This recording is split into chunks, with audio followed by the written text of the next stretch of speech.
CreditleilloThe Republican Debbie Lesko's shockingly close margin of victory in a recent special election in Arizona's 8th Congressional District. She won by 5 percentage points where Donald Trump won by over 20, again raises the prospect of a blue wave in the midterms. It is true that Republicans have performed abysmally in special elections during the Trump presidency, not only losing a host of previously safe seats but also winning the rest with sharply reduced margins like Ms. Lesko's. If these results truly depict the state of the electorate, Republicans could be looking at a historically large wipeout. But special elections differ from the midterms in two important respects. Because they are one-off elections with no other races on the ballot, turnout is often lower than it is for regularly scheduled elections like the midterms. They also do not, by definition, feature incumbents. The combination of both factors in these special elections may be painting a darker picture for Republicans than a fuller analysis warrants. The Virginia general elections of November 2017 are a case in point. The media takeaway was that the Democrats won all three statewide races and picked up 15 seats in the Virginia House of Delegates. But virtually all of those seats had been carried by Hillary Clinton the previous year. Moreover, Republican candidates ran ahead of President Trump's percentage in 25 of the 26 closest races. Non-incumbents ran about 2.5 percentage points ahead of the president, while incumbents ran over 4 points ahead. If Republican candidates did this well in the fall, Democratic gains would be well short of enough to take over the House. This is the opposite of what has happened in special congressional elections since Mr. Trump's inauguration. With two exceptions, the Republican candidate has run between 5 and 9 percentage points behind Mr. Trump's results. One exception, the special election for 3rd Congressional District in Utah, also should not give Republicans comfort. While the Republican winner John Curtis ran well ahead of Mr. Trump's percentage, that number was artificially low because of the candidacy of the conservative Mormon independent Evan McMullin.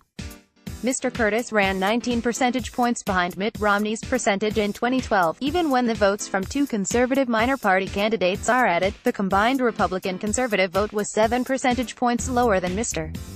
Romney's. The other exception, however, is in line with what we saw in Virginia.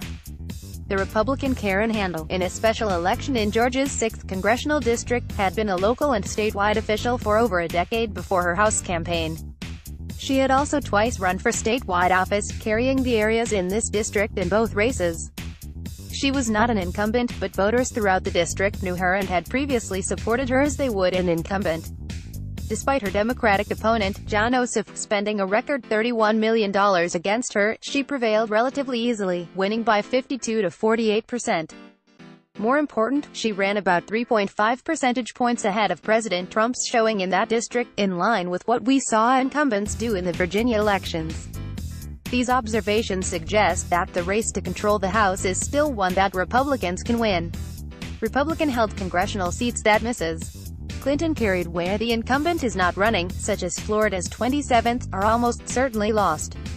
So, too, are Republican-held seats with incumbents where Mrs. Clinton carried by 5 or more percentage points, although some of those incumbents might squeak through. But only 16 seats fall into one of those categories. To win the House, Democrats must take out Republican incumbents or win open seats narrowly leaning to the GOP. This will be much harder to do if this analysis proves correct. Most Republican incumbents will prevail if they can simply run equal to President Trump's percentage. There are only an additional 19 Republican-held House seats that Mrs. Clinton carried by less than 5 points or that Mr. Trump carried with less than 50% of the vote. Republican incumbents could do much worse than their Virginia House of Delegates counterparts and still largely retain their seats.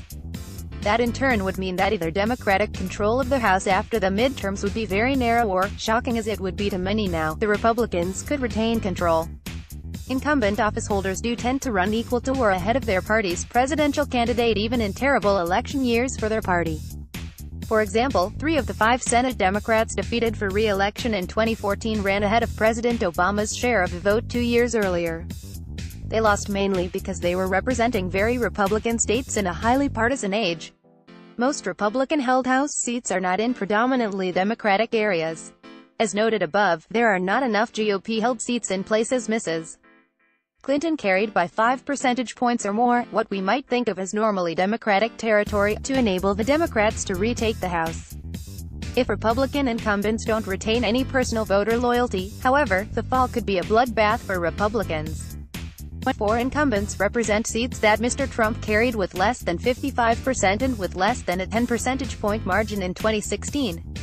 Adding those to the 35 seats mentioned above means Republicans could be staring at a 2010-style wipeout with House losses in excess of 50 seats if the special election results are a harbinger of what is to come. The blue tsunami scenario could yet come to pass, but consideration of all the evidence provides a glimmer of hope for Republicans. Perhaps the traditional incumbent advantage will keep the Republican ship afloat if the focus is on reluctant Trump voters, the Republicans who voted for Mr. Trump in 2016 despite not liking him, and campaigns are well run. Talking only to the base and hoping that the president's numbers will rise will make November a very gloomy month for Republicans.